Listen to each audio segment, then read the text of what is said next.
சுடர் கையில இருக்கக்கூடிய வெண்பா நார்மலா அதாவது சாதாரண ஒரு பொண்ணு கிடையாது. அதாவது இப்பவே சுடர் வந்து ஒரு 2, 3 கோடி ரூபாய்க்கு வந்து அடி போட ஆரம்பிச்சுட்டா. அதாவது வெண்பாவ வச்சு 2 கோடி, 3 கோடி வந்து எல்லார்கிட்டயும் ஆள்கிட்ட 50, 50 லட்ச ரூபா வந்து ஆட்டைய போட்டு இங்கிருந்து எஸ்கேப் ஆகறதுக்கு தயாரா இருந்துட்டு இருக்கா.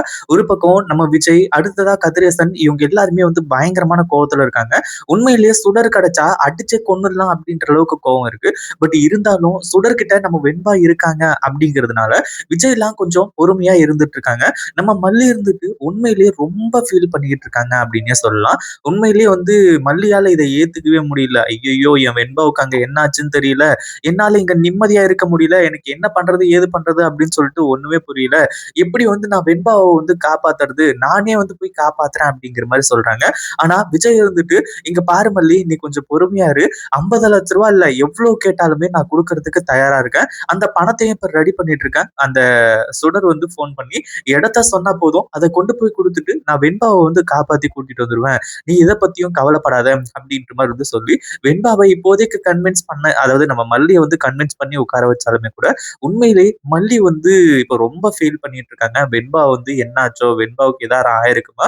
இந்த சுடர் ஏதாச்சும் பண்ணியிருப்பாளா? அப்படிங்கிற மாரி வந்து சொல்லி உண்மையிலேயே நம்ம வெண்பாவ வந்து எப்படியாச்சும் காப்பாத்தியே ஆகணும் அப்படின்ற மாரி வந்து சொல்லி, நம்ம மல்லி அவ்ளோ துடியா துடிச்சுக்கிட்டு இருக்காங்க. இன்னொரு பக்கம் கதிரேசனுக்கும் ஃபோன் பண்ணி, இந்த மாரி உன் பேத்தி வேணும்னு வையேன், நீ என்ன பண்ற? முதல்ல 50 லட்ச ரூபா ரெடி பண்ணு. அப்படின்னு சொல்லிட்டு கதிரேசன் கிட்ட ஒரு 50 லட்ச ரூபாவ ரெடி பண்ண சொல்லியிருக்காங்க. ஆனா கதிரேசன் வந்து கோவத்தோட உச்சத்துல இருந்துட்டு இருக்காரு. உண்மையிலேயே இந்த சுடர்லாம் இப்போ கண்ணு முன்னாடி நின்னா அப்படின்னா, அங்கேயே அடிச்சு வந்து கொல்ற அளவுக்கு வந்து இப்போ கோவம் இருந்துட்டு இருக்கு. சுடர் நீ 50 லட்சம் கேட்டா நான் குடுத்துருவேனா? கண்டிப்பா என்கிட்ட இருந்து ஒரு நயா பைசா கூட உன்னால வாங்க முடியாது.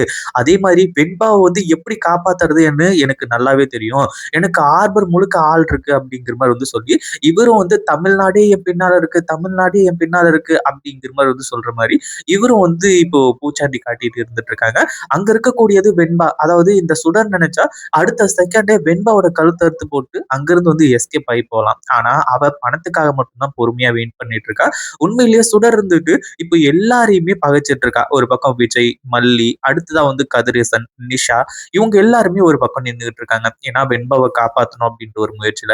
இன்னொரு பக்கம் வந்து இந்த ராஜேஸ்வரியோட குடும்பியும் வந்து இந்த சுடருக்களோட கையில சிக்கியிருக்கு. அதாவது ரேணுகாவ கொன்னது இவ தான் அப்படின்றதுக்கான ஆதாரம். அதாவது இவளே வாக்குமூலம் குடுத்த மாரி ஒரு வீடியோ வந்து இருக்கு.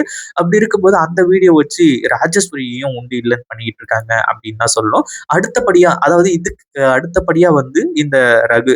ரகுவையும் அதாவது இத்தன பேரையும் வந்து ஏமாத்துனா, ஏன் ராஜேஸ்வரி கிட்ட கூட பணத்த வந்து புடுங்கறதுக்கு ஏமாத்துனா அப்படின்னா, ஓகே. இதெல்லாம் வந்து நார்மலான ஒரு விஷயம். ஆனா இப்போ அதாவது ரகு தான் இது எல்லாத்தையுமே சொல்லிக் குடுத்தது. இப்போ ரகுக்கே டிமிக்கி குடுத்துட்டு, இப்போ வெண்பாவ கூட்டிட்டு போய் வேற ஒரு இடத்துல வச்சுட்டு இருக்கா அப்படின்னும்போது, உண்மையிலேயே ரகுக்கெல்லாம் மிகப்பெரிய அதிர்ச்சியா இருந்துட்டு இருக்கு. ஒரு பக்கம் ராஜேஸ்வரியாலயும் இப்ப எதுவுமே பண்ண முடியல. ராஜேஸ்வரியும், ரகுவும் கண்டிப்பா சுடர சும்மா விட மாட்டாங்க. எந்த எல்லைக்கும் போறதுக்கு தயாரா இருப்பாங்க. ஏன் சுடர கொல்றதுக்கும் கூட. அப்படி இருக்கும்போது இப்போ இந்த சுடர் வந்துட்டு அசந்து தூங்கிட்டு இருக்கா. ஏன்னா வெண்பாவ வச்சுக்கிட்டு அவ மட்டும் தான் இருக்கா இப்போ. ஏன்னா ரகுவோட கேங்ல இருந்திருந்தா, ரகுவோட ரவுடிங்கள்லாம் வந்து இந்த வெண்பாவ வந்து பார்த்துக்கிட்டு இருப்பாங்க. ஆனா இப்போ அதுக்கான ஆப்ஷன் கிடையாது. இப்போ வசமா வந்து மாட்டிக்கிட்டாங்க அப்படின்னு தான் சொல்லணும். அதுவும் இல்லாம நம்ம வெண்பா இருந்துட்டு இப்போ கொஞ்ச நேரம் கழிச்சு, அதாவது ஏற்கனவே மயக்க மருந்தெல்லாம் குடுத்து மயக்கம் போட வச்சிருக்காங்க. ஒவ்வொரு 1 மணி நேரத்துக்கு ஒரு முறையும் மயக்க மருந்து குடுத்துட்டே இருக்கணும். இல்லன்னா வெண்பா வந்து கண் முழிச்சுருவாங்க அப்படிங்கிற மாரி சொல்லிட்டு இருந்தாங்க. இப்போ வெண்பாவும் கண் முழிச்சு பார்க்குறாங்க. கண் முழிச்சு பார்க்கும்போது, அங்க வந்து யாருமே இல்ல. சுடர் மட்டும் வந்து படுத்து நல்லா தூங்கிக்கிட்டு இருக்கா. ஏன்னா சுடரோட உண்மையான சுயரூபம் ஏற்கனவே நம்ம வெண்பாவுக்கு தெரியும். அதுவும் இல்லாம கண் முழிச்சு பார்த்துட்டு, அப்பாடா யாருமே இல்ல. நம்ம பேசாம இங்கிருந்து எஸ்கேப் ஆயி ஓடி போயிருவோம். இந்த சுடரும் வந்து நல்லா அசந்து தூங்கிட்டு இருக்கா. நம்ம இங்கிருந்து எஸ்கேப் ஆயிடலாம் அப்படிங்கிற மாரி வந்து சொல்லி, அசாத எந்திரிச்சு எந்த ஒரு சத்தமும் போடாம அந்த டோர ஓப்பன் பண்ணிட்டு எஸ்கேப் ஆகறதுக்கு வெண்பா வந்து தயாராகுறாங்க. இங்க தான் இந்த சுடருக்கு மிகப்பெரிய அதிர்ச்சி. ஒரு பக்கம் வந்து நம்ம வெண்பா அந்த வீட்ட விட்டு வெளிய எஸ்கேப் ஆயி ஓட ஆரம்பிச்சுறாங்க. இன்னொரு பக்கம் இந்த சுடர் இருந்துட்டு கொஞ்ச நேரம் கழிச்சு, என்னடா அது ஏதோ சத்தம் வருதே அப்படின்னு சொல்லிட்டு கண் முழிச்சு பார்க்குறாங்க. கண் முழிச்சு அப்படியே திரும்பி பார்த்தா, வெண்பா படுத்துட்டு இருந்த அந்த ஒரு இடத்துல வெண்பாவ காணோம். "அவ்ளோ தான்டா முடிஞ்சு போச்சு." அப்படின்ற மாரி வந்து சொல்லி சுத்தி முத்தி தேடி பார்க்குறாங்க. ஆனா வெண்பாவ எங்கேயுமே இல்ல. அதாவது வெண்பா வந்து ஒரு மிகப்பெரிய புத்திசாலி பொண்ணு. அதாவது சின்ன குழந்தையா இருந்தாலுமே கூட, அடுத்தடுத்து வந்து என்ன பண்றது? அதாவது இப்போ இவங்க இந்த ரவுடிங்க கிட்ட மாட்டிக்கிட்டாலுமே, எப்படி தப்பிக்கிறது? என்ன ஏது? அப்படிங்கிறது எல்லாமே நல்லாவே தெரியும். அப்படி இருக்கும்போது, வெண்பா வந்து இந்த சுடரோட கையிலிருந்து தப்பிக்கிறது உண்மையிலேயே ரொம்ப நல்ல விஷயம் அப்படின்னே தான் சொல்லணும். கண்டிப்பா இந்த ஒரு விஷயத்த யாருமே எதிர்பார்க்கவே இல்ல. ஏன் இந்த சுடருக்கெல்லாம் அப்படியே எந்திரிச்சு பார்க்கும்போது, அப்படியே வாயில வயித்துல அடிச்சுக்கிட்டு ஒரு பயங்கரமான ஒரு அதிர்ச்சியில இருக்க மாரி தான் ஆகுது. ஏன்னா, வெண்பா சாதாரண ஒரு குழந்தை கிடையாது. அந்த வெண்பாவ வச்சு அடுத்ததா தனக்கு அதாவது லட்சங்கள் இல்ல, கோடி கணக்குல நமக்கு பணம் வரப்போகுது. இத வச்சுட்டு நம்ம செட்டில் ஆயிடலாம் அப்படிங்கிற மாரி வந்து நினைச்சுட்டு இருந்தாங்க. ஆனா இப்போ வெண்பா வந்து தப்பிச்சு போனது உண்மையிலேயே சுடருக்கு மிகப்பெரிய அதிர்ச்சிய குடுக்க போகுது. ஏன்னா, இப்போ விஜய் கிட்ட இருந்து ஒரு 50,00,000 அடுத்த வந்து இந்த கதிரேசன் கிட்ட இருந்து ஒரு 50,00,000 இதுவே 1,00,00,000 ஆயிடுச்சு. இந்த 1,00,00,000 பணம் வந்து இப்போ சுடருக்கு கிடைக்காது. அதே மாதிரி வெண்பா தப்பிச்சு நேரா வந்து விஜய் இல்ல மல்லி, இல்ல கதிரேசன், நிஷா இவங்களோட கண்ல பட்டுட்டாங்க அப்டின்னா உண்மையிலேயே ரொம்ப நல்லா இருக்கும்.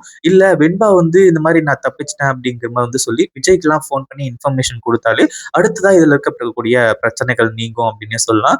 இந்த சுடர் வந்துட்டு சுத்தி முத்தி தேடி பார்த்துட்டு வெண்பா வந்து இப்ப தான் தப்பிச்சு போயிருக்கா. அவள வந்து சும்மா விடக்கூடாது. அடுத்ததா கையில கிடைச்சா இங்கேயே அடிச்சே கொன்னுடணும் அவள அப்டிங்கிற மாரி வந்து சொல்லி, சுடர் வந்துட்டு அக்கம் பக்கத்துல எல்லா இடத்துலயும் விசாரிச்சுட்டு இருக்கா. எல்லா இடத்துலயும் தேடிக்கிட்டு இருக்கா. என்ன பண்றது? ஏது பண்றது? அப்படின்னு ஒண்ணுமே புரியல. ஏன்னா வெண்பா இருந்தா தான் அவ நெனச்சது எல்லாமே நடக்கும். இல்ல அப்படின்னா அவ்வளோதான். இவள போலீஸ் வந்து புடிச்சாங்க அப்படின்னா, அவ்வளோதான் அவ ஜெயிலுக்கு போக வேண்டியது தான் அப்படிங்கிற மாரி வந்து சொல்லியிருக்காங்க. இத பத்தி நீங்க என்ன நெனைக்கிறீங்க? அந்த வீடியோ புடிச்சிருந்தா லைக் பண்ணுங்க, ஷேர் பண்ணுங்க.